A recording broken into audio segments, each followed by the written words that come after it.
I destroyed my daughter-in-law's greedy dreams with one inheritance document she never saw coming. Here's why she deserved every bit of it. When Veronica called me a broke old man living off Social Security and demanded I sell my house to give her family the money, she had no idea she was insulting someone worth $8.2 million who was about to cut her out of the family fortune entirely. The look on her face when the lawyer read my will at the family meeting? Absolutely priceless. And that was just the beginning of her nightmare. You won't believe how this entitled daughter-in-law went from treating me like a burden to begging for forgiveness when she realized the poor old man she'd been bullying was secretly one of the wealthiest people in town. But before I tell you how I completely destroyed Veronica's gold-digging plans, smash that subscribe button, because family revenge justice stories like this don't come around often. Now, let me take you back to when I first realized what kind of person my son had married. My name is Clarence, and I'm 67 years old.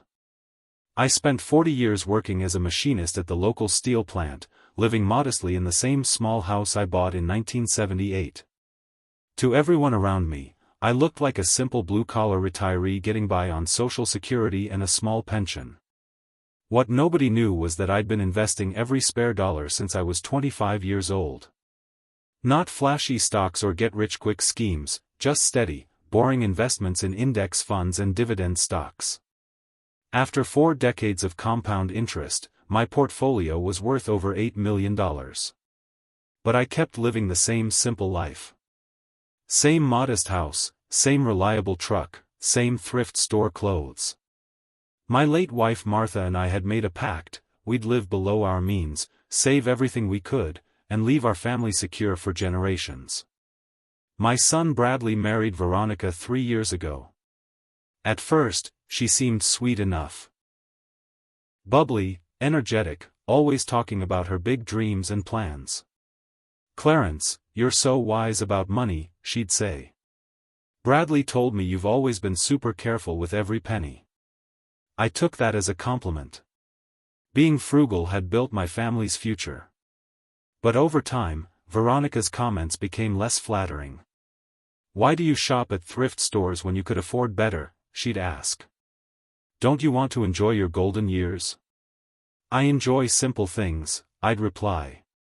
"Money isn't everything." She'd roll her eyes and whisper to Bradley about how I was set in my old ways. After Martha passed away last year, Veronica's attitude shifted completely. She started treating me like a burden instead of family. "Bradley, your dad's house is falling apart. He clearly can't maintain it anymore. The roof needs some shingles, that's all," I'd say. "Clarence, you're 67 years old living alone in a house that's too big for you. Wouldn't you be happier somewhere smaller and easier to manage?" What she really meant was, wouldn't I be happier somewhere that freed up my house for her and Bradley to inherit or sell? Every family gathering became another opportunity for Veronica to point out everything wrong with my situation. Poor Clarence, still driving that old truck. "Bradley, we really should help your father upgrade his lifestyle before it's too late." I started to realize that Veronica saw me as a financial liability, an old man with limited resources who might become expensive to care for. But Veronica was about to cross a line that would cost her everything. Have you ever been judged by someone who didn't know your real situation? Let me know in the comments. The betrayal came during last Thanksgiving dinner at Bradley and Veronica's house. I'd brought my famous cornbread stuffing, the same recipe Martha had perfected over 30 years. Veronica barely acknowledged the dish, but she had plenty to say about everything else. "Clarence, I hate to bring this up during dinner, but we need to have a serious family conversation." Bradley looked uncomfortable. "Veronica, maybe this isn't the time." "No, Bradley, your father needs to hear this." "Clarence, you can't keep living in denial about your financial situation." "What financial situation?" I asked calmly. "You're 67 years old, living off Social Security, in a house that's literally falling down around you. What happens when you need medical care? What happens when you can't drive anymore?" "I manage just fine, Veronica. She laughed, but not kindly. Manage? Clarence, you shop at Goodwill and drive a truck from 2003. You haven't been to a restaurant that wasn't fast food in years. That's not managing, that's barely surviving. Bradley shifted uncomfortably. Dad's always been frugal, Veronica. There's nothing wrong with that. Frugal is one thing. But living like you're broke when you're too proud to ask for help is another. She turned to me with what she probably thought was a caring expression. Clarence, the kindest thing you could do for this family is sell that house while it's still worth something and move into a nice senior community. Use that money to pay for your own care instead of becoming a burden on Bradley. The room went silent. Bradley's face was red with embarrassment. Veronica, he said quietly, that's my father you're talking to. And I love your father. That's why I'm being honest about what everyone's thinking but nobody wants to say. She looked at me with fake sympathy. Clarence, you're a broke old man living off government handouts. There's no shame in admitting you need help. That's when she made her biggest mistake. If you really cared about Bradley's future, you'd sell that house, put the money aside for your own elderly care, and stop being such a financial drain on your family. I set down my fork and looked at her calmly. Veronica, you seem very concerned about money and inheritance. I'm concerned about reality, Clarence. Someone has to be the adult here. Well then, let me share some reality with you. What Veronica didn't know was that she had just insulted someone who could buy her house with the interest earnings from 1 month of investment returns. After Thanksgiving dinner, I drove home in my embarrassing 2003 truck and did something I hadn't done in months. I looked at my investment portfolio. $8.2 million. The number had actually grown since I'd last checked. That night, I called my financial advisor, Patricia Chen, who'd been managing my investments for 15 years. Clarence. How are you holding up since Martha passed? I'm doing well, Patricia. But I need to discuss some estate planning changes. Of course. What's on your mind? I explained Veronica's Thanksgiving performance and her obvious expectations about inheritance. Patricia was quiet for a moment. Clarence, does your family know about your financial situation? I've never hidden it, but I've never flaunted it either. I think they assume I'm living paycheck to paycheck on Social Security. And your daughter-in-law is treating you like a financial burden? She called me a broke old man who's going to drain the family's resources. Patricia's professional demeanor cracked slightly. That's ironic. Clarence, your portfolio generates more passive income in a month than most people make in a year. Which is exactly why I need to make some changes to my will. Over the next 2 weeks, I had several conversations with my estate attorney, Donald Hartwell. We drafted my will years ago, leaving everything to Bradley in a simple trust.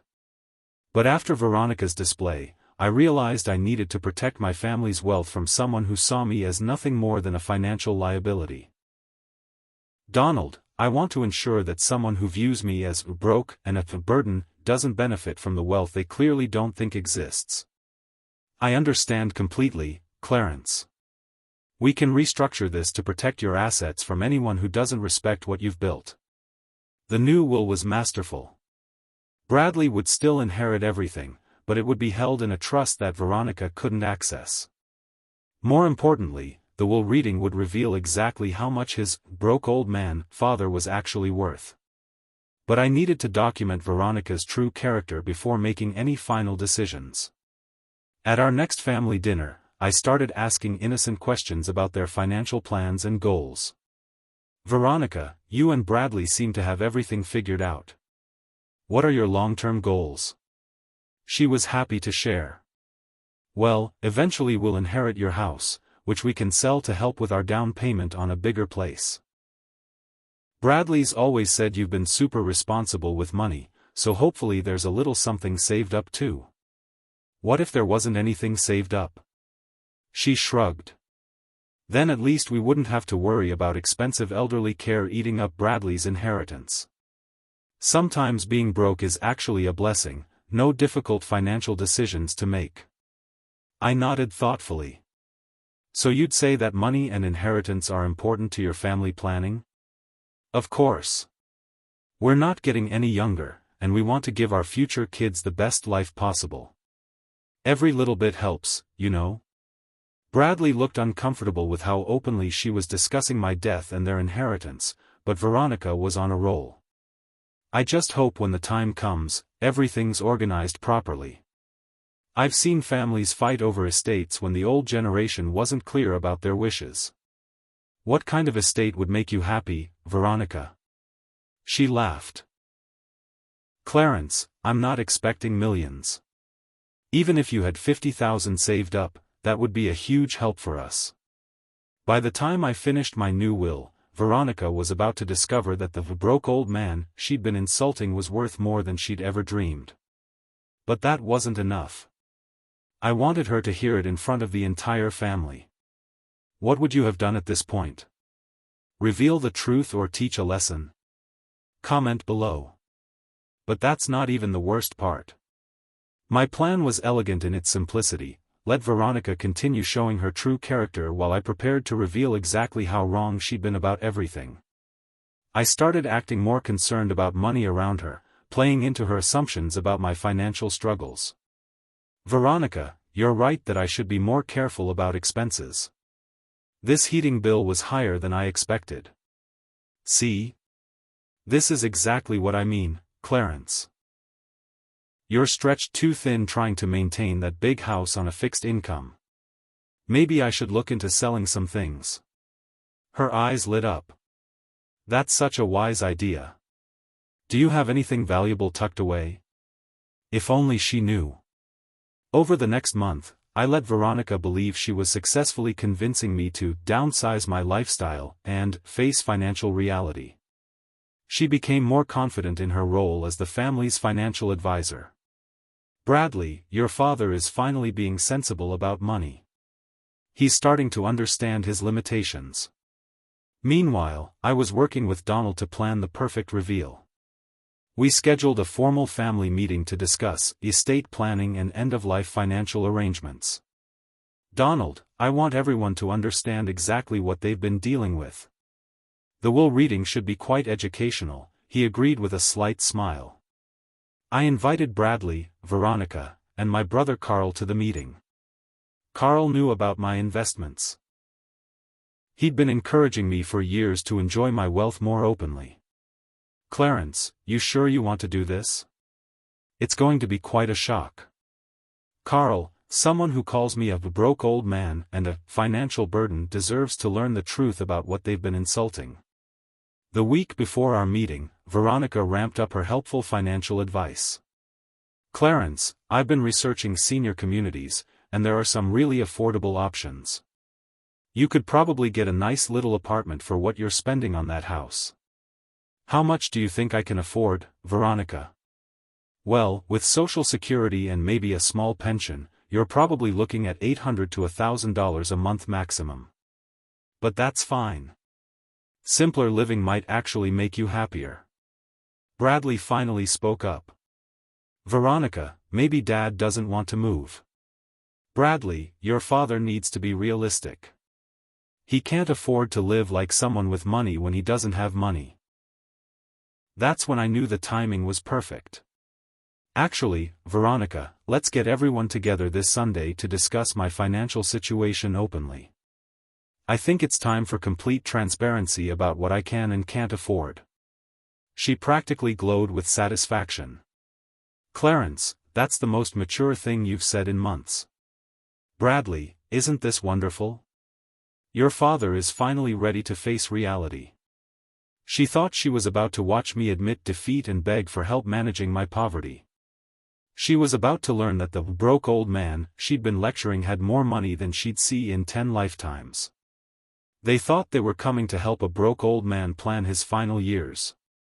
They were about to discover they'd been insulting someone worth more than their entire neighborhood. Little did they know, I was just getting started. Sunday afternoon arrived with perfect autumn weather. Everyone gathered in Donald's conference room for what Veronica clearly thought would be a sobering discussion about my financial limitations. "Clarence, I want you to know we're all here to support you through this transition," Veronica announced as we sat down. "Facing poverty in your golden years takes courage." Donald raised his eyebrows slightly but maintained his professional composure. "Before we begin," I said, "I want everyone to understand why we're here. Veronica, could you explain to Donald what you think my financial situation is?" She straightened up, clearly pleased to demonstrate her financial wisdom. "Of course. Clarence is 67, living on Social Security and maybe a small pension from the steel plant. His house needs significant repairs he can't afford. He's been struggling but too proud to ask for help." She turned to me with what she thought was kindness. "Donald, we're here to help Clarence make practical decisions about downsizing his lifestyle to match his income." "I see," Donald said carefully. "And what do you estimate Mr. Coleman's monthly income to be?" "Probably $1,200 to $1,500 maximum. That's why he needs to sell his house and move somewhere more affordable." Bradley looked embarrassed. "Veronica, maybe we should let Dad speak for himself." "Bradley, your father asked me to explain the situation. Someone needs to be realistic about his financial constraints." Donald opened his briefcase and pulled out several folders.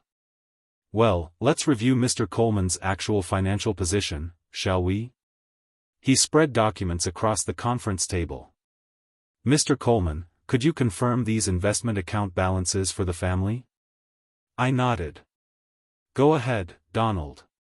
Fidelity Investment Account, $3.2 million. Vanguard Retirement Portfolio, $2.8 million.